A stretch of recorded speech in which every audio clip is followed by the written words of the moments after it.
गुरुर्ब्रह्मा गुरुर्विष्णुर् गुरुर्ब्रह्मा गुरुर्विष्णुर् गुरुर्देवो महेश्वरः गुरुर्देवो महेश्वरः गुरुसाक्षात् परब्रह्म गुरुर्साक्षात् परब्रह्म तस्मै श्री गुरवे नमः तस्मै श्री गुरवे नमः।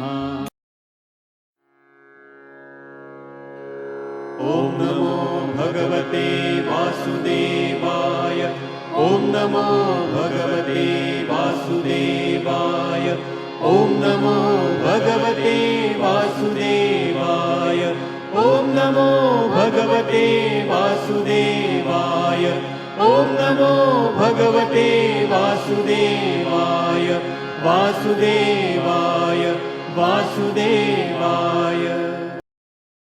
प्रेम से बोलो श्री कृष्ण भगवान की जय, भोलेनाथ भंडारी की जय। एक बार बोल दो ना, राधे राधे कृष्णम कृष्णम। प्रेम से बोलो श्री कृष्ण भगवान की जय। प्यारे भक्तों मित्रों, श्री हरि सचित्र श्री भागवत सुधा सागर सुख सागर भगवान वेद व्यास कृत श्रीमद् भागवत 12 स्कंदों की सरल हिंदी व्याख्या श्लोक सहित प्रस्तुति की जा रही है।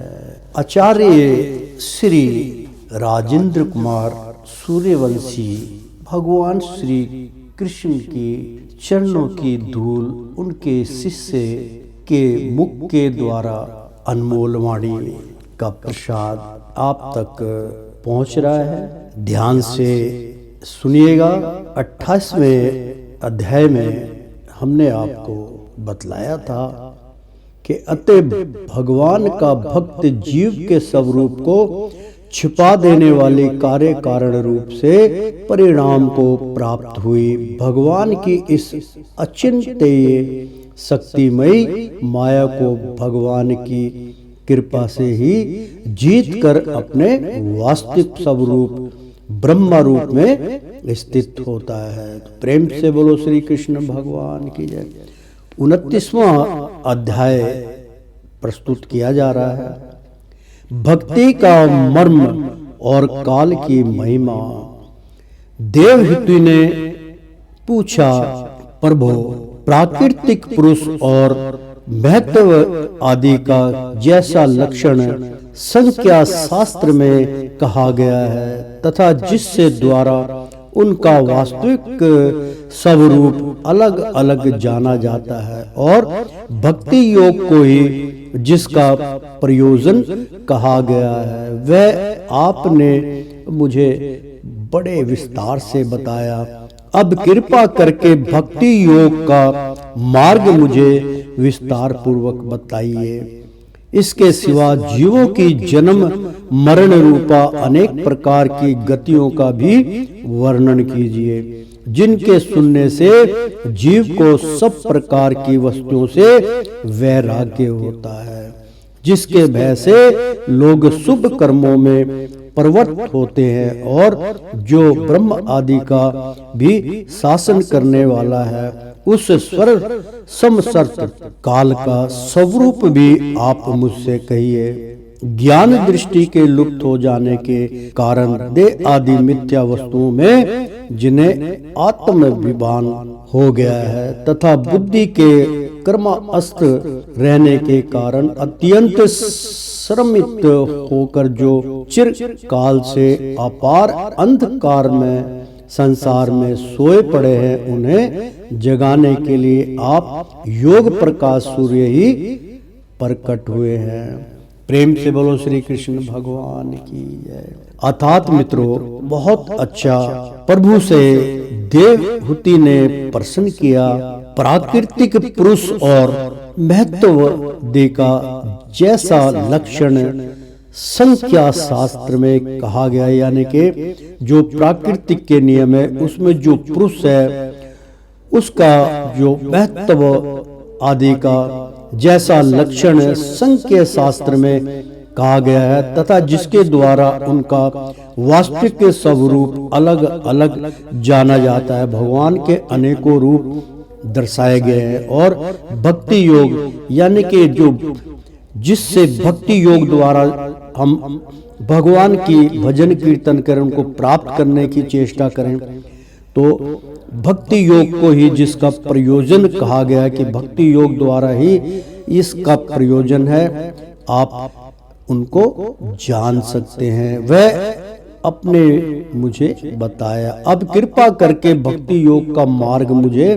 विस्तार पूर्वक बतलाइए कि भक्ति मार्ग का जो रास्ता है वो सहज कैसे है और बहुत बारीकी से आप उसको बतलाइए। इसके सिवा जीवों के जन्म मरण रूपा यानी कि जो जीव हैं उनका जन्म और मरण रूप अनेक प्रकार की गतियों का भी वर्णन कीजिए कि उनकी कैसी गतिविधि होती है जिनके सुनने से जीव को सब प्रकार की वस्तुओं से वैराग्य होता है।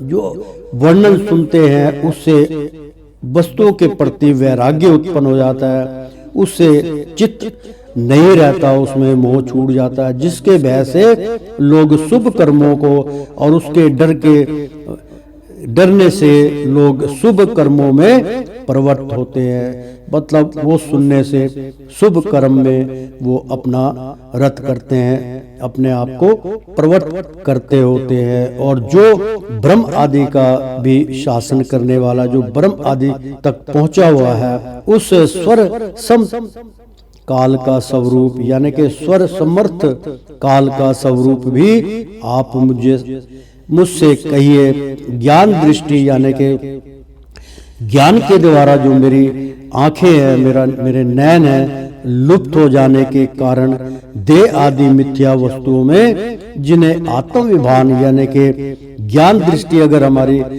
लुप्त हो जाती है, हमें कुछ हम अज्ञानता के वश हो जाते हैं, तो जाने के कारण देह आदि यानी कि हमारा शरीर मिथ्या चला जाएगा। वस्तुओं में जिन्हें यानी कि जो हमारा लोभ मोह है, वस्तुओं में हमारा चित्त चला जाएगा, जिन्हें आत्माभिमान हो गया है, तथा बुद्धि के कर्मासक्त बुद्धि के कर्मों से रहने के कारण अत्यंत श्रमित होकर जो चिरकाल से अपार अंधकार में संसार में सोए पड़े हैं, यानी कि इतने शर्मिंदे हो गए हैं कि चिरकाल से पता नहीं कितने समय से वो अंधकार में संसार में सोए पड़े हैं, भगवान की प्रेरणा नहीं करते। उन्हें जगाने के लिए आप योग प्रकाशक सूर्य ही प्रकट हुए, यानी कि उन सबों को जगाने के लिए आप आज प्रकट हुए हैं। मैं बार बार कहता हूँ कि भगवान आपके द्वार पर दस्तक दे रहे हैं, उनका तिरस्कार मत कीजिए, उनका सत्कार कीजिए। भगवान प्रति एक द्वार पे दस्तक दे रहे हैं, ये हम नहीं कह रहे हैं, ये ग्रंथ कह रहा है।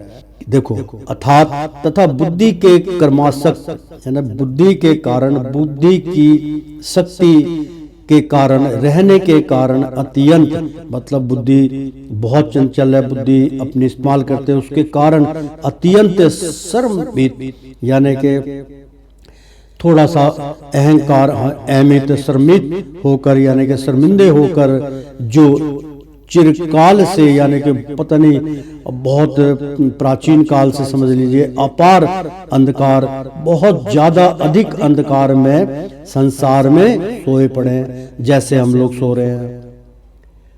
ये संसार सोया पड़ा है मित्रों, भक्तों, ये संसार सोया पड़ा है। उसको जगाने के लिए ही ऐसे प्रसंग और ऐसे अध्यायों का और ऐसे सिकंदरों का मतलब जो है वो किया जाता है। तो मित्रों, सोए पड़े हैं तो उन्हें जगाने के लिए आप योग प्रशासक सूर्य ही प्रकट हुए हैं, यानी कि जब आप भागवत सुन रहे हैं वो भगवान स्वयं प्रकट हुए हैं और वो प्रकाश आप तक पहुंचा रहे हैं। प्रेम से बोलो श्री कृष्ण भगवान की जय। श्री मैत्री जी कहते हैं, कुरुश्रेष्ठ विदुर जी माता के ये मनोहर वचन सुनकर महामुनि कपिल जी ने उनकी प्रशंसा की और जीवों के प्रति दया से द्रवीभूत हो बड़ी प्रसन्नता के साथ उनसे इस प्रकार बोले। अर्थात श्री मैत्री जी कहते हैं कि कुरुश्रेष्ठ विदुर जी, आप तो विजय प्राप्त कर चुके हैं, तो विदुर जी माता के ये मनोहर वचन सुनकर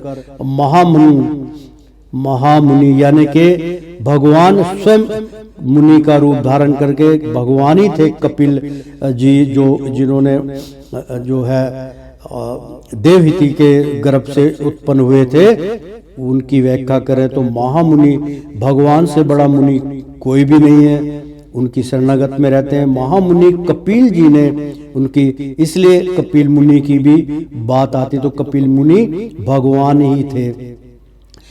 तो महामुनि कपिल जी ने उनकी प्रशंसा की और जीवों के प्रति दया से द्रवीभूत हो बड़ी प्रसन्नता के साथ उनसे इस प्रकार बोले। श्री भगवान ने कहा, भगवंत वाच, श्री भगवान ने कहा, माता जी, साधकों के भाव के अनुसार भक्ति योग का अनेक प्रकार से प्रकाश होता है, क्योंकि स्वभाव और गुणों के भेद से मनुष्यों के भाव में भी विभिन्नता आ जाती है। जो भेददर्शी क्रोधी पुरुष हृदय में हिंसा, दंभ अथवा मत्सर्य का भाव रखकर मुझसे प्रेम करता है, यानी कि अर्थात मित्रों कि माता जी साधकों, जो मेरा भगवान के जो साधक हैं, भगवान की जो भक्त हैं, जो उनकी सेवा में लगे रहते हैं, तो साधकों के भाव के मतलब उनके जो भाव है, उनके भाव के अनुसार भक्ति योग का,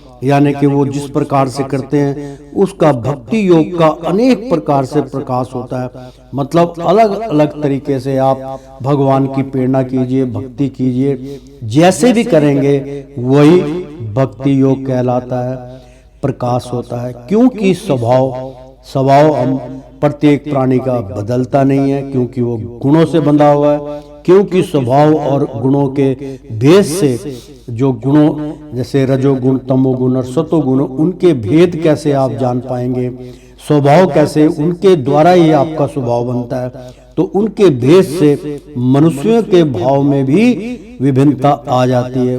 गुणों के कारण मन मुटाव हो जाता है, एक दूसरे के प्रति ईर्ष्या पैदा हो जाती है। तो गुणों का वशीकरण करना भी बहुत परम आवश्यकता है।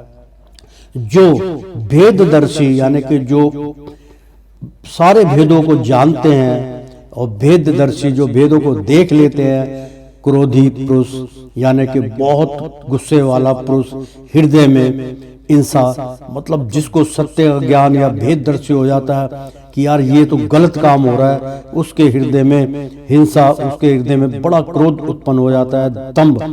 दंभ अथवा यानी कि बहुत संघर्ष, दंभ अथवा मार्तश्रेय का भाव रखकर, यानी कि उस माया का ऐसा भाव रखकर मुझसे प्रेम करता है, ये मेरा तामस भक्त है, यानी कि तामसी गुणों वाला भक्त है। जो पुरुष विषय, यश और ऐश्वर्य की कामना से प्रतिमादि में मेरा भेदभाव से पूजन करता है, वह राजस भक्त है। बहुत अच्छा प्रसंग है मित्रों। देखो, जो बहुत कठोरता, क्रोध में, गुस्से में भगवान की प्रेरणा करता है, वो कहते हैं कि वह मेरा तामस, यानी कि वो तामसी गुण के, तामस भक्त है, तामसी गुण के कारण वो तामसी मेरा भक्त है। जो तामसी गुण है उसकी व्याख्या कर रहे हैं प्रभु कि वह मेरा तामस भक्त है, वो भी मेरा भक्त है। और जो पुरुष विषय यानी कि विषय विकारता, यश मतलब बहुत बलधारी यश है, बड़ा आदमी है, और ऐश्वर्य की यानी कि सैल सपाटा ऐश्वर्य, बार बार मतलब स्त्रियों को बदलना, जलपान करना, बहुत गाड़ियों में घूमना, जहाजों में घूमना, अलग अलग कामना करता है। ऐसे ऐश्वर्य की कामना से प्रति मदि में मेरा भेदभाव से पूजन करता है, यानी कि उस तरीके से भगवान को सोना चढ़ाता है, चांदी चढ़ाता है, ऐश्वर्य की बात ही जाता है, अच्छे कपड़े पहनता है, भगवान की बड़ी ही ऐश्वर्य की कामना करता है, तो भेदभाव से पूजन करता है, वह राजस भक्त है, यानी कि रजोगुणी वो भक्त है, उसको राजस भक्त कहते हैं। और जो व्यक्ति पापों का क्षय करने के लिए, यानी कि पापों का नाश करने के लिए परमात्मा को अर्पण करने के लिए और पूजन करना कर्तव्य है, इस बुद्धि से मेरा भेदभाव से पूजन करता है, वह सत्विक भक्त है, यानी कि सत्वगुणी वो भक्त है, सत्गुण की उसके अंदर पूरी समाहित है।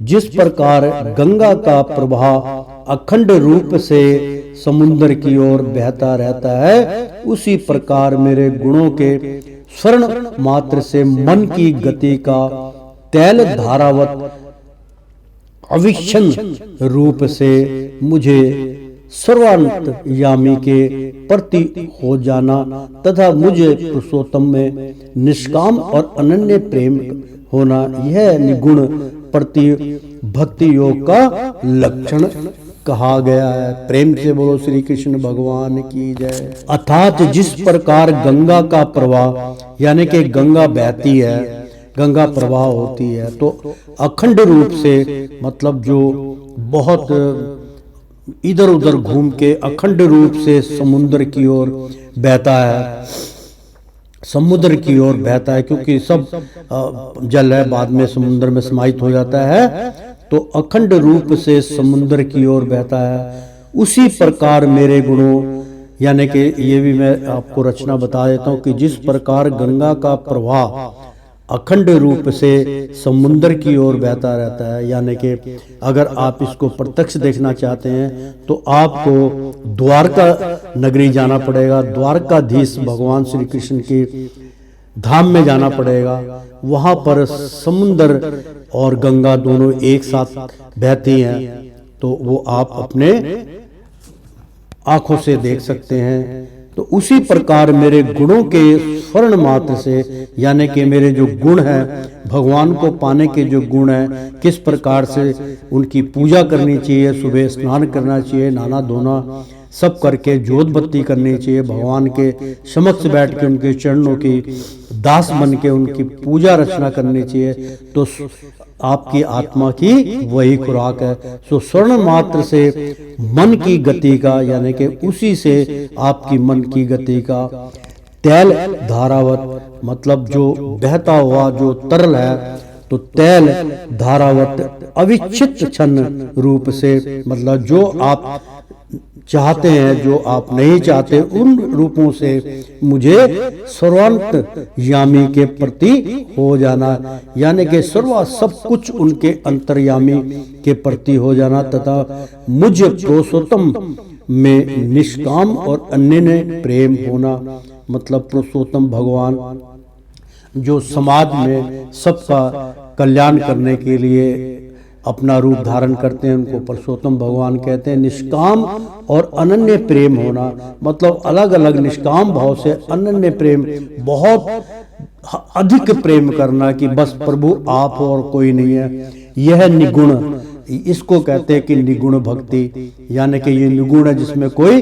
स्वार्थ नहीं होता है। तो ये तीनों गुणों को लांघने की विधि बतलाई उन्होंने कि निष्काम और अनन्य प्रेम होना, यह निगुण, यानी कि इसके अंदर किसी गुण का कोई लेना देना नहीं है। तो यह निगुण भक्ति योग, यानी कि बिना स्वार्थ के जो भक्ति होते से निगुण भक्ति योग का लक्षण कहा जाता है, यही उसकी पहचान है। ऐसे निष्काम भक्त दिए जाने पर भी, मतलब ऐसे निष्काम भक्त जो ऐसे निष्काम सेवा के भक्त हैं, दिए जाने पर भी मेरी सेवा को छोड़कर सालोक्य सृष्टि समेप्य सारूप्य और सायुज्य मोक्ष तक नहीं लेते, मतलब उनको इसकी चिंता नहीं होती है।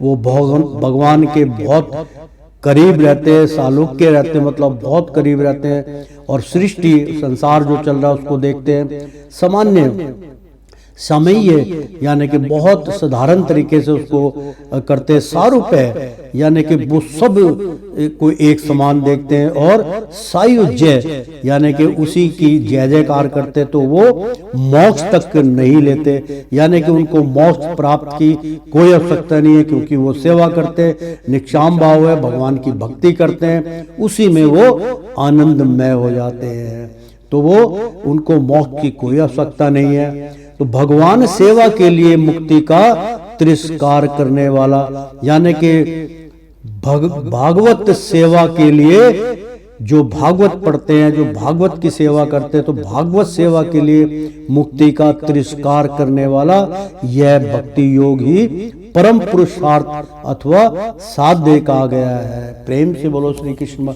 यानी कि भागवत सेवा के लिए मुक्ति का, यानी कि जो भागवत है वही एक मुक्ति का मार्ग है, उसके अलावा मुक्ति का कोई मार्ग नहीं बतलाया गया। भगवान श्री कृष्ण मुक्ति के देवता हैं। अगर मुक्ति आपको चाहिए, इस जीवन मृत्यु के आवागमन से आप मुक्त होना चाहते हैं, तो भगवान श्री कृष्ण की शरणागत में जाइए, उनकी आराधना कीजिए।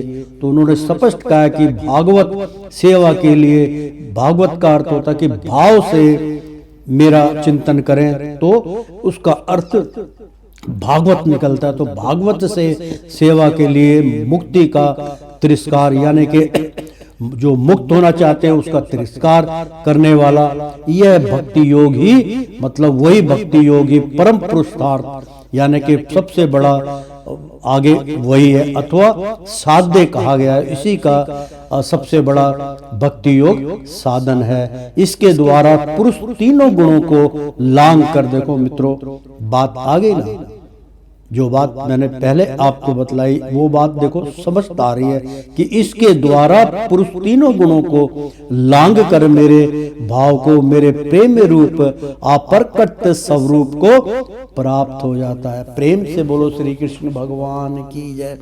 मतलब यदि आप भगवान से प्रेम करेंगे, भगवान तक पहुंचना चाहेंगे, आपको मोक्ष चाहिए, आवागमन से मुक्त होना चाहिए, तो अपना सारा आश्रय, ऐश्वर्य, सब कुछ भगवान श्री कृष्ण नारायण के में अर्पण कर दीजिए और तीनों गुणों को लांग दीजिए।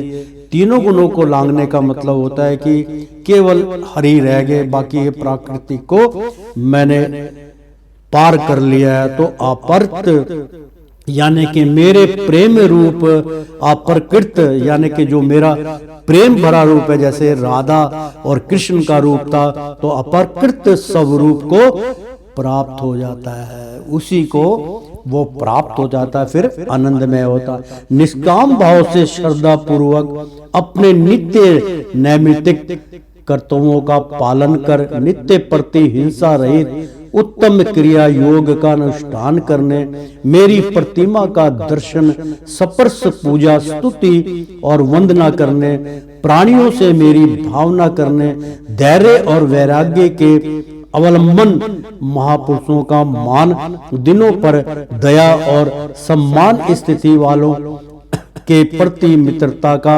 व्यवहार करने, यम नियमों का पालन, अध्यात्म शास्त्रों का स्मरण और मेरे नामों का उच्च स्वर से कीर्तन करने से तथा मन की सरलता, सत्य पुरुषों के संग और अहंकार के त्याग से मेरे धर्मों का, भागवत धर्मों का अनुष्ठान करने वाले भक्त पुरुष का चित्त अत्यंत शुद्ध होकर मेरे गुणों के स्वर्ण मात्र से अनायास ही मुझ में लग जाता है। प्रेम से बोलिए श्री कृष्ण भगवान की जय। तो मित्रों, जिस प्रकार वायु के द्वारा उड़कर जाने वाला गंध अपने आश्चर्य पुष्प से घृणों इंद्रियां तक पहुंच जाता है, उसी प्रकार भक्ति योग में तत्पर और राग देव देशदी विकारों से शून्य चित्त परमात्मा को प्राप्त कर लेता है। अर्थात मित्रों, जिस प्रकार वायु के द्वारा उड़कर, यानी कि वायु के द्वारा कोई भी कण या कोई भी खुशबू उड़ती है, उड़ जाने वाला गंध मतलब उसके द्वारा जो वायु के साथ जो गंध उड़ता है अपने आश्चर्य मतलब जहां उसको पहुंचना होता है वो पुष्प से घृण इंद्रियां तक, यानी कि पुष्प है जो फूल है उनके घृण इंद्रियां तक मतलब बहुत गहराई तक पहुंच जाता है। उसी प्रकार भक्ति योग में तत्पर और राग देशुद्धि विकारों से शून्य चित्त परमात्मा को प्राप्त कर लेता है। मैं आत्मा रूप से सदा सभी जीवों में स्थित हूं। बहुत अच्छा प्रसंग है मित्रों, ध्यान से सुनिए। भगवान कहते हैं कि मैं आत्मा रूप से, यानी कि आत्मा ही परमात्मा है, आत्मा रूप से सदा सभी जीवों में स्थित हूं, यानी कि आत्मा स्वरूप ही मैं सबके अंदर प्रकाश में जीवित हूं, जीवों में स्थित हूं। इसलिए जो लोग मुझे स्वर भूत स्थित परमात्मा का अनादर करके केवल प्रतिमा में ही मेरा पूजन करते हैं उनकी वह पूजा सर्वांग मात्र है। मैं सबका आत्मा परमेश्वर सभी भूतों को स्थित हूँ। ऐसी दशा में जो मोहवश मेरी उपेक्षा करके केवल प्रतिमा के पूजन में ही लगा रहता है वह तो मानो भस्म में ही हवन करता है। जो भेददर्शी और अभिमानी पुरुष जो दूसरे जीवों के साथ और बांधता है और इस प्रकार उनके शरीर में विद्यमान मुझे आत्मा से ही द्वेष करता रहता है, उसके मन को कभी शांति नहीं हो सकती। अर्थात मित्रों बड़ा अच्छा प्रसंग है, उच्चारण करके मैं बतलाता हूँ कि चित्त यानी कि विकारों से शून्य चित्त, जब विकारता आपके अंदर चली जाती है, चित्त आपका निर्मल हो जाता है तो परमात्मा को प्राप्त कर लेता है। फिर आप परमात्मा को प्राप्त कर लेते हैं, आप आत्मा का साक्षात्कार कर लेते हैं। मैं आत्मा रूप से, यानी कि जैसी आत्मा है, आत्मा के अंदर एक आत्मा और है, वही मेरा असली रूप है। सदा सभी जीवों में स्थित हूँ, मैं प्रति एक प्राणी के अंदर स्थित हूँ, मैं वहां पे जमा हुआ, मैं उसको छोड़ता नहीं हूँ। इसलिए जो लोग मुझे स्वर भूत स्थित, यानी कि जो लोग हमेशा भूत स्थित परमात्मा का अनादर करके, यानी कि अपने आप को अनादर करके या मेरा अनादर करते हैं करके केवल प्रतिमा में, यानी कि जो प्रतिमा की पूजा करते हैं, प्रतिमा में ही मेरा पूजन करते हैं, मतलब एक विश्वास, अटल विश्वास, वो अपनी आत्मा का स्वरूप ही भगवान कहने का तात्पर्य, मतलब कि जो उनकी प्रतिमा होती है मंदिर में, हम जानते हैं मंदिर में शांति प्राप्त होती है। तो जब आप भगवान के दर्शन करते हैं, बहुत बहुमूल्य ज्ञान है मित्रों, जब भगवान का आप दर्शन करते, देखो वो क्या कह रहे हैं कि इसलिए जो लोग मुझे स्वर भूत स्थित, यानी कि मेरे को एक भूत के समान, एक मतलब पुतले के समान, या एक मुझे जो है मूर्ति के समान स्थित परमात्मा का, यानी कि भगवान का अनादर करके, यानी कि भगवान का आदर ना करके भगवान का निरादर करते हैं। कई लोग क्या यार इसको मानते हो, क्यों ये मूर्ति पूजा करते हो, मूर्ति पूजा में क्या होता है, ऐसे भी धर्म लोगों ने बना रखे हो जो इसकी अवहेलना करते हैं। क्षमा चाहता हूँ करके केवल प्रतिमा में, मतलब एक उनकी प्रतिमा में ही मेरा पूजन करते हैं, यानी कि एक प्रतिमा बना के मेरा उसमें अपना स्तुति करते हैं। उनकी वह पूजा सुहांग मात्र है, यानी कि एक वो ढकोसलेबाजी करते हैं या कुछ वैसे करते हैं। तो मैं सबका आत्मा परमेश्वर सभी भूतों में स्थित हूँ, मैं सब प्राणियों के अंदर जब स्थित हूँ तो अपने अंतरकरण में आप क्यों नहीं ढूंढते। मैं इसका भी आपको तात्पर्य बता दूं, बहुत कठिन इसका तात्पर्य ऐसा नहीं है कि आप मंदिर में नहीं जाए, आप मूर्ति पूजा ना करें। हमारे हिंदू धर्म में मूर्ति पूजा होती है। उनका कहने का तात्पर्य है कि आप मेरा रूप जो है आप इस मूर्ति में मत देखिए, आप अपनी आत्मा को उस प्रतिमा में विलीन कर दीजिए। प्रेम से बोलो श्री कृष्ण भगवान की जय। अपनी आत्मा को उस प्रतिबिंब बना लीजिए, भगवान की जो प्रतिमा है उसमें अपने आप को विलीन कर दीजिए। उसमें से फिर आत्मा निकल के फिर उसी में विलीन हो जाएगी। वही सब रूप आपकी आत्मा का है मित्रों।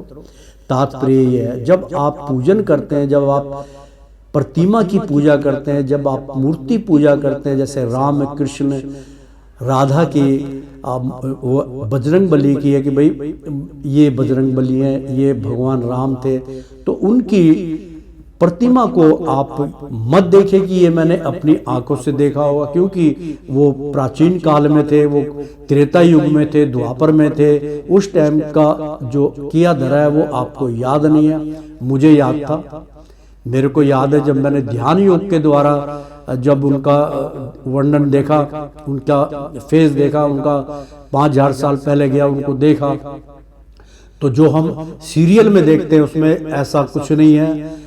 भक्ति योग के द्वारा आपको प्राप्त कर सकते हैं, लेकिन प्रत्येक प्राणी को उसकी प्राप्ति नहीं होती है। जैसे अभी हमारा एक एपिसोड धारावाहिक चल रहा है, और हो सकता है कि जब तक आपने देख भी लिया होगा कि मधुबन रहस्य, उसमें तो मैंने प्रत्यक्ष देखा उनका रूप कि भगवान कैसे थे, राधा कैसी थी, सब कुछ तो मैंने देखा, आप भी देख सकते हैं। तो प्रत्येक प्राणी के लिए ये थोड़ा सा असंभव है, तो इसमें भूतों में स्थित हूँ, यानी कि भगवान कहते हैं कि अपनी आत्मा को उसमें विलीन कर दो। मेरा रूप जैसे आप सामने प्रतिमा में देख रहे हैं, ऐसा ही मेरा रूप है मित्रों।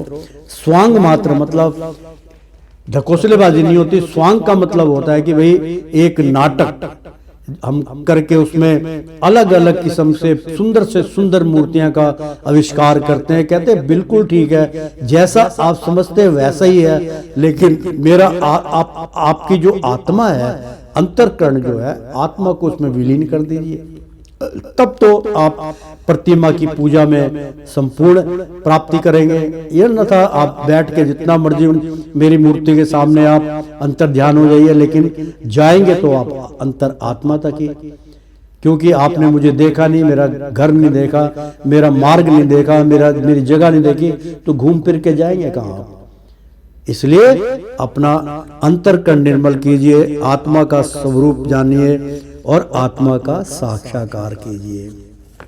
मैं सबका आत्मा, यानी कि मैं ही सबकी आत्मा हूँ। परमेश्वर सभी भूतों में स्थित हूँ, जितने भी प्राणी सब में मैं स्थित हूँ। ऐसी दशा में जो मोहवश यानी कि बहुत ममता से मेरी उपेक्षा करके, मेरे के मतलब मेरे तरफ मोह करके केवल प्रतिमा के पूजन में ही लगा रहता है। यानी कि आपको जरूरी नहीं है कि आप कोई प्रतिमा के सामने रख के, क्योंकि अब जिन्होंने ये अलग अलग धर्म की रचना करी है, जैसे अभी हमारे जो इससे हिंदू धर्म के विपरीत जो धर्म बनाए गए हैं, तो वो इसी में से तो बनाए गए हैं।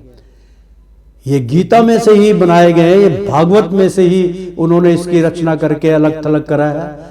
क्यों? जब चीज जो समझ में नहीं आती उसमें फिर तोड़ मरोड़ करने की कोशिश करते हैं, तोड़ के निकालो बीच में क्या है। आवश्यकता नहीं है मित्रों, जो हम कह रहे हैं वो ही सत्य है, मान लीजिए। हरि के द्वारा ही हमारे मुख में वाणी आती है और हम आप तक पहुंचाते हैं, इसमें संशय मत कीजिएगा, क्योंकि जब समझ में ना आए तब आप इस पे टिप्पणी कर सकते हो। तो प्रतिमा के पूजन में ही लगा रहता है। कहने का मतलब है कि ऐसी दशा में जो मोहवश यानी कि उस मूर्ति से मोह कर लिया, वो उसको अपने ध्यान में रखा रहा, तो मेरी उपेक्षा, मेरा इंतजार कर रहा है, करके केवल प्रतिमा के पूजन में ही लगा रहता है, वह तो मानो भस्म में ही हवन करता है। यानी कि आप एक बेजान चीज में, जैसे एक बेजान होती है, राख होती है, उसी में अपने आप को विलीन करते हो और उसकी हवन उसी में हवन करता रहता है। तो उसमें ज्यादा ध्यान ना लगा के आत्मा का साक्षात्कार कीजिए। भगवान की प्रतिमा में अपने आप को अर्पण कर दीजिए। तात्पर्य यही है, जो भेददर्शी और अभिमानी पुरुष यानी कि जो भगवान में भेद करता है और उसको वो अभिमानी है पुरुष, जो दूसरे जीवों के साथ यानी कि और जितने जीव जीवों के साथ वैर बांधता है, यानी कि अपने अलावा और किसी को नहीं मानता, वैर बांधता है और इस प्रकार उनके शरीरों में विद्यमान मुझे आत्मा से ही द्वेष करता है, यानी कि उनके अंदर जो आत्मा, मान लीजिए जो गौ है, हमें गौ के अंदर भी भगवान का जो है वो मानना चाहिए, भैंस में भी मानना चाहिए, बकरी में मानना चाहिए, मुर्गे में मानना, प्रत्येक प्राणी के अंदर जिसमें जान है सबके अंदर भगवान का यश, भगवान सबके अंदर प्रत्यक्ष होते हैं। तो आत्मा से ही द्वेष करता है, यानी कि उनसे घृणा नहीं करनी चाहिए। जानवर है, कुत्ता है, उसको मारना नहीं चाहिए। कहने का मतलब यह है कि उससे घृणा मत कीजिए, उसको पुचकारिए, समझाइए। उसके मन को कभी शांति नहीं मिल सकती। ऐसे व्यक्ति को जो दूसरों से घृणा करता है उसको कभी शांति प्राप्त नहीं होती। कहने का तात्पर्य मित्रों ये है, अर्थात भगवान कहते हैं जितनी मर्जी आप मंदिर में जाइए, पूजा कीजिए और प्रतिमा की पूजा कीजिए, पैगंबरों को मानिए, दरगाह पे जाइए, जो मर्जी कर लीजिए, जब तक आप प्रति एक प्राणी में मुझे नहीं देखेंगे तब तक आपको शांति प्राप्त नहीं होगी। उसके मन को कभी शांति नहीं मिल सकती। माता जी दूसरे जीवों का अपमान करता है, वह बहुत सी घटिया बढ़िया सामग्रियों से अनेक प्रकार के विधि विधान के साथ मेरी मूर्ति का पूजन भी करे तो भी मैं उससे प्रसन्न नहीं हो सकता। मनुष्य अपने धर्म का अनुष्ठान करता हुआ तब तक मुझ ईश्वर की प्रतिमा आदि में पूजा करता रहे जब तक उसे अपने हृदय में एवं संपूर्ण प्राणियों में स्थित परमात्मा का अनुभव ना हो जाए। जो व्यक्ति आत्मा और परमात्मा के बीच में थोड़ा सा भी अंतर रखता है उस बेदर्द सिख को मैं मृत्यु रूप से महान भय उपस्थित करता हूँ। अतः संपूर्ण प्राणियों के भीतर घर बनाकर उन प्राणियों के ही रूप में स्थित मुझे परमात्मा का यथा योग्य दान, मान, मित्रता के व्यवहार तथा समुद्र दृश्य के द्वारा पूजन करना चाहिए। अर्थात मित्रों, इतना सुंदर प्रसंग है कि उनका कहने का मतलब यह नहीं कि आप मूर्ति पूजा मत कीजिए, अपने धर्म को छोड़ दिए। कह रहे आप बहुत अच्छे से वस्त्र पहनाइए, सजावट कीजिए, गहने चढ़ाइए, 56 भोग का भोग लगाइए, सब कुछ मुझ में अर्पण होगा।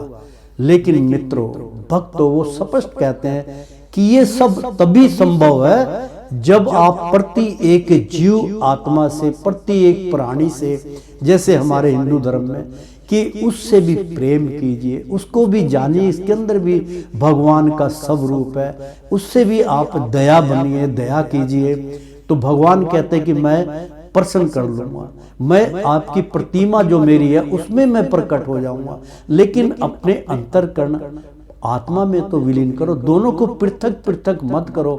कहने का तात्पर्य है कि मान लीजिए कि आप मंदिर के अंदर बैठे हैं, मंदिर बड़ा पूजनीय है, लेकिन भेदभाव किस बात का? भगवान के मंदिर में जब प्रत्येक प्राणी में आत्मा का स्वरूप है, भगवान है, तो फिर जातिवाद क्यों? मैं नाम नहीं लेना चाहता हूं, आप समझ गए होंगे। जाति भेद भी चल रहा है कि भाई ये नीच जाति का ये मेरे मंदिर में क्यों आया, ये ऊंच जाति का ये आना चाहिए। ये मतभेद करने वाले प्राणियों से भगवान बहुत रुष्ट रहते हैं। भगवान की निगाह में वो बहुत पापी माना गया है। इसलिए आप किसी से ईर्ष्या मत कीजिए, सबसे प्रेम से बोलिए, सबका मान सम्मान कीजिए, सत्कार कीजिए। भगवान का यही कहने का तात्पर्य है। तो प्रेम से बोलो श्री कृष्ण भगवान की जय। माता जी भाषा राणी जी अचेतनों की अपेक्षा वृक्ष दी जीव श्रेष्ठ है। यानी कि माता जी पासाधानी, यानी कि जो एक दूसरे के प्रति पासा राण दी, यानी कि पापों का अनाहत करते हैं, पापों के विपरीत जाते हैं और पाप करते हैं। और पासा राणी जी अचेत तनों की, यानी कि उनसे अचेत रहते, अचेत तनों की अपेक्षा, मतलब उन ऐसे मिथ्या चीजों की अपेक्षा करते हैं।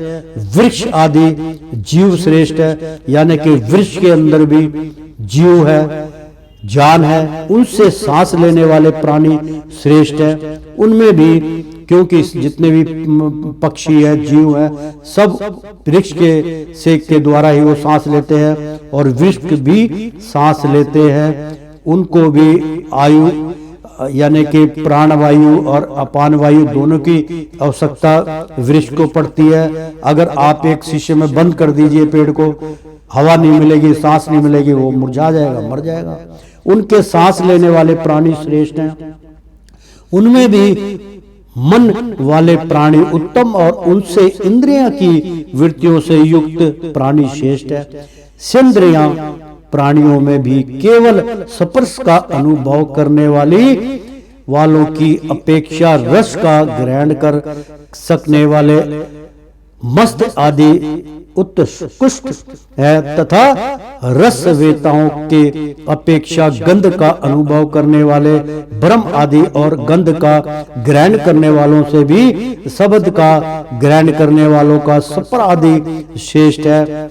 तो प्रेम से बोलो श्री कृष्ण भगवान की। अर्थात भगवान कहते कि माता जी पाषाण आदि अचेत तनों की, यानी कि जो इस शरीर को बिल्कुल अचेत है, अचेत तनों की अपेक्षा वृक्ष आदि, यानी कि उनका तन नहीं होता, ऐसा ना समझिए। उनकी अपेक्षा पूर्ण रूप से कीजिए कि वृक्ष आदि जीव श्रेष्ठ हैं। मतलब वृक्ष आदि सबसे बड़े जीव माने गए हैं, क्योंकि वो आपको ऑक्सीजन देते हैं, श्वास देते हैं, हरियाली देते हैं, वर्षा करवाते हैं, सब कुछ उनके अंदर जो है छुपा हुआ है। तो वो भी सबसे बड़े जीव श्रेष्ठ हैं, मतलब जीव में सबसे बड़े हैं। उनसे सांस लेने वाले प्राणी और जो उनके द्वारा सांस लेने वाले प्राणी श्रेष्ठ हैं, यानी कि जो उनके द्वारा सांस लेते हैं वो भी बहुत बड़े हैं। तो उनमें भी मन वाले प्राणी, यानी कि जो मन मानी और मन वाले अपना सुंदर सुंदर वाणियों वाले प्राणी उत्तम, यानी कि सबसे उत्तम प्राणी और उनसे इंद्रियों की वृत्तियों से युक्त, मतलब जो हमारे अंदर इंद्रियां हैं उनसे वृत्तियों से युक्त प्राणी श्रेष्ठ है, यानी कि वो भी आप भी बड़े हैं। तो सेंद्रियां, यानी कि जो सोने वाले प्राणियों में भी केवल स्पर्श का अनुभव करने वालों की अपेक्षा रस का ग्रहण कर सकने वाले मस्त आदि उत्कृष्ट है, यानी कि मक्खी वगैरह भी जो रस का वो लेती हैं वो भी जीव है। तथा रसवेताओं की अपेक्षा गंध, यानी कि जैसे मधुमक्खी है, रसवेता की अपेक्षा, उनकी अपेक्षा गंध का अनुभव करने वाले, यानी कि उनकी सुगंध लेने वाले, उनको महसूस करने वाले, मिठा कड़वा जो भी है। तो भ्रमरादि, उस भ्रमरादि और गंध का, यानी कि उस गंध के भ्रम में ना पड़ के और गंध का ग्रहण, यानी कि उसकी सुगंध का ग्रहण करने वालों से भी शब्द का, यानी उसमें जो शब्द का उच्चारण होता है, जो अपनी तरह तरह की आवाजें निकालते हैं, का ग्रहण करने वाले सप्रादि, यानी कि सांप हैं और रेंगने वाले जानवर हैं, पक्षी हैं, वो भी श्रेष्ठ है। उनमें भी रूप का अनुभव करने वाले, जो उनके रूप को देखते हैं करने वाले काका आदि, यानी कि कागा जो होते हैं वो उत्तम है। तो काका आदि, यानी कि जो कौवा होता है तो वो बहुत उत्तम होता है, कि वो पितरों का साया है, पितरों का रूप है, तो उत्तम है। और उनकी अपेक्षा जिनके ऊपर नीचे दोनों ओर दांत होते हैं, यानी कि जो चूहा होता है तो ऊपर नीचे दोनों ओर दांत होते हैं, वे जीव श्रेष्ठ है। उनमें भी बिना पैर वाले से बहुत से चरणों वाले श्रेष्ठ हैं, तथा बहुत चरणों वालों से 4 चरण वाले और 4 चरण वालों से भी 2 चरण वाले मनुष्य श्रेष्ठ है। यानी कि सब में, चाहे वो 500 पैर वाले हैं, चाहे 2 पैर वाले हैं, 10 पैर, 20 पैर या 2 पैर वाले प्राणी हैं, चार पैर वाले पशु हैं, वो सभी अपने आप में श्रेष्ठ हैं, बड़े हैं। उनके अंदर भी मेरी, उनकी आत्मा भी मैं हूँ। तो मनुष्यों में भी 4 वर्ण श्रेष्ठ है। वर्णों की गणना हो रही है मित्रों। वर्ण श्रेष्ठ है, उनमें भी ब्राह्मण श्रेष्ठ है, यानी कि ब्राह्मण जो है वो सबसे बड़ा माना गया है। ब्रह्म का ज्ञान होता है उसको। कथा, भागवत, मृत्यु, जीवन में सब में ब्राह्मण का ही एक बहुत बड़ा रोल होता है। तो ब्राह्मणों में वेद को जानने वाला उत्तम है। जो ब्राह्मण ऐसे हैं जो वेद जानते हैं, जो वेद नहीं जानते हैं तो उत्तम है। और वेदियों में भी, यानी कि वेद से जो वेद उत्पन्न होते भी, वेद का तात्पर्य जानने वाले, यानी कि भेद जानने वाले श्रेष्ठ हैं। तात्पर्य जानने वालों से संशय निवारण करने वाले, उनसे भी अपने वर्ण श्रोम चित्त धर्म का पालन करने वाले, तथा उनसे भी आसक्ति का त्याग और अपने धर्म का निष्काम भाव से आचरण करने वाले श्रेष्ठ है। यानी कि कोई किसी से आप कम मत समझिए। सब अपनी अपनी जगह उत्तम है, सब बड़े हैं, सब भगवान की शरणागत में है। आप उनको सबको अपने बराबर मानिए, कोई किसी से कम नहीं है। उनकी अपेक्षा भी जो लोग अपनी संपूर्ण कर्म, उनके फल तथा अपने शरीर को भी मुझे ही अर्पण करके भेदभाव छोड़कर मेरी उपासना करते हैं, वे श्रेष्ठ है। इस प्रकार मुझे ही चित्त और कर्म संपन्न करने वाले अकर्ता और समदर्शी पुरुष से बढ़कर मुझे कोई अनन्य प्राणी नहीं देखता। अतः यह मानकर कि जीव रूप अपने असल से साक्षात भगवान ही सब में अनुगत हैं, इन समस्त प्राणियों को बड़े आदर के साथ मन से प्रणाम करें। देखो, पूरे ग्रंथ के अंदर निचोड़ बगाया भगवान ने, सब कुछ छोटी छोटी चीजें बतलाई हैं आपको कि समस्त प्राणियों को, यानी कि ये सब प्राणी हैं, आदर से, आदर के साथ मन से उनको प्रणाम कीजिए कि आप भी भगवान की देन है। आप इस जन्म में अपने कर्मों के अनुसार जूनी भुगत रहे, अगले जन्म में भगवान आपके ऊपर रहम करेंगे, आपका कल्याण हो। ऐसे विचारधारा मन में रखनी चाहिए। माता जी, इस प्रकार मैंने तुम्हारे लिए भक्ति योग और अष्टांग योग का वर्णन किया। इनमें से एक का भी साधन करने से जीव परम पुरुष भगवान को प्राप्त कर सकता है। अष्टांग योग बहुत अच्छा होता है। आप पीछे हमने सारे वर्गों में बतलाया कि जो है प्राण वायु और अपान वायु को कैसे दमन करते हैं। अष्टांग योग क्या है, दोनों पालथी मार के बैठ गए और उस तरीके से जो भी है, अगर आप चाहो तो एक टांग पे खड़े हो जाए, वो भी अष्टांग योग है। तो अपने शरीर को कष्ट दे के जो भी भगवान का योग करते हैं उसको अष्टांग योग कहते हैं, वर्णन किया। इनमें से एक भी साधन करने से जीव परम पुरुष भगवान को प्राप्त कर सकता है। भगवान परमात्मा परम ब्रह्मा अद्भुत प्रभाव व संपन्न तथा जगदित पदार्थों के नानाविध वैचित्र्य का हेतुभूत सब रूप पविशेष ही काल नाम से विख्यात है। प्राकृतिक और पुरुष इसी के रूप हैं तथा इनसे यह पृथक भी है। नाना प्रकार के कर्मों का मूल अदृश्य भी यही है तथा इसी से महत्व आदि के अभिमानी भेददर्शी प्राणियों को सदा भय लगता रहता है। तो मित्रों, इसका उच्चारण करके बतलाते हैं आपको। भगवान कहते हैं कि माता जी, इस प्रकार मैंने तुम्हारे लिए भक्ति योग और अष्टांग योग का वर्णन किया। दोनों पूछा था, दोनों का आपको बतलाया। इनमें से एक भी, यानी कि इन साधनों में जितने साधन बतलाए गए, इसमें यदि प्राणी एक भी साधन को अपना लेता है तो एक भी साधन करने से जीव परम पुरुष भगवान को प्राप्त कर सकता है। यानी कि उसमें से एक भी आप जो है योग कर लेते हैं तो भगवान को सहज ही प्राप्त कर लेते हैं। भक्ति योग में अनेकों मार्ग भगवान ने बतलाए। आप किसी भी प्रकार से कोई भी योग एक कर लीजिए, उससे भी भगवान को आप प्राप्त कर लेते हैं। भगवान परमात्मा यानी कि भगवान ही परम पिता परमेश्वर है। पर ब्रह्मा यानी कि परे का जो ज्ञान है वो भी पर ब्रह्मा, वो भी भगवान ही। अद्भुत मतलब भगवान ही उनके देवता हैं, अद्भुत हैं। प्रभाव संपन्न यानी कि प्रभावशाली है, उनसे संपन्न है वो। तथा जागतिक यानी कि जागृति और जग के विधाता है। पदार्थों के यानी कि जो इस संसार में पदार्थ हैं, नाना विधि यानी कि उनकी अलग अलग विचारों से, अलग अलग विधि से वैचित्र्य का यानी कि उसका ज्ञान हेतुभूत यानी कि उसके संबंध में आपको सब रूप पविशेष यानी कि अपने सब रूप के बारे में ही काल यानी कि वही काल नाम से विख्यात है, उसी को काल कहते हैं, वही भगवान है। भगवान ही काल सर्वरूप है। भगवान अपना रूप बदल के काल बन के और इंसान की आत्मा से निकल जाते हैं, उनको मुक्त कर देते हैं, तो विख्यात है।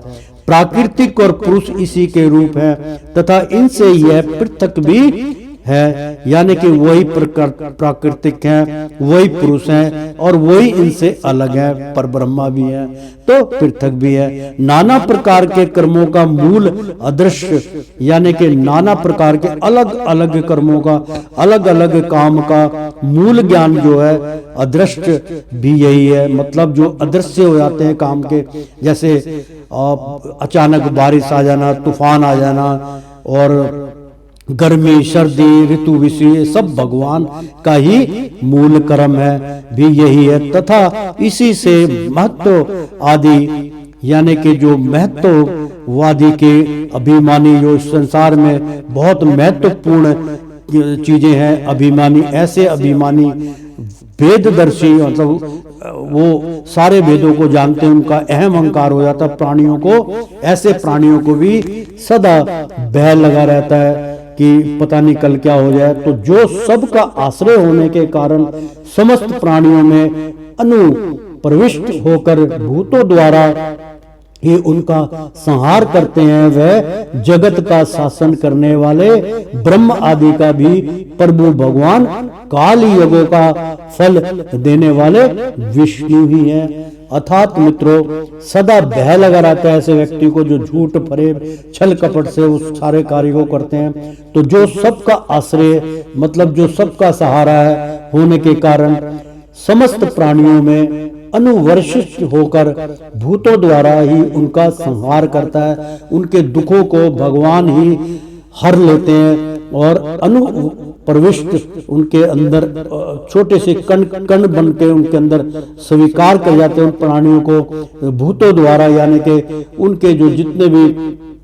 कर्म है छोटे से छोटे भूतकाल में या भूत द्वारा यानी कि बहुत सूक्ष्म ही उनका संहार, उनका भी वो खात्मा कर देते हैं। यह जगत का शासन करने वाले ब्रह्म आदि का भी यानी कि जो जगत में शासन करने वाले जो ब्रह्म ज्ञानी है, ब्रह्म आदि का भी प्रभु भगवान काल ही युगों का फल देने वाले विष्णु ही है, उनका भी भगवान विष्णु ही फल देते हैं। इसका ना तो कोई मित्र है, ना कोई शत्रु और ना तो कोई सगा संबंधी ही है। यह सर्वदा जगत सजग रहता है और अपने स्वरूप भूत श्री भगवान को मूल कर भोग रूप प्रमाद में पड़े हुए प्राणियों पर आक्रमण करके उनका संहार करता है। इसी के भय से वायु चलती है, इसी के भय से सूर्य तपता है, इसी के भय से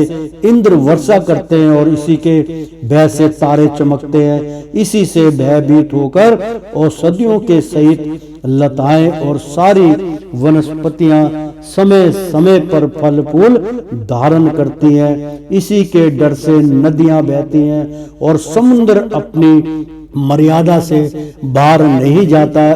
इसी के भय से अग्नि प्रज्वलित होती है और पर्वतों के सहित पृथ्वी जल में नहीं डूबती। इसी के शासन से यह आकाश जीवित प्राणियों को श्वास प्रश्वास के लिए अवकाश देता है और मैं तो अहंकार स्वरूप शरीर का 7 आवरणों से युक्त ब्रह्मांड के रूप में विस्तार करता है। इसी काल के ही वैसे सत्यवादी गुणों के नियामक विष्णु और आदि देवगण, जिनके अधीन यह सारा चराचर जगत है, अपने जगत रचना आदि कार्यों में युग कर्म से तत्पर रहते हैं।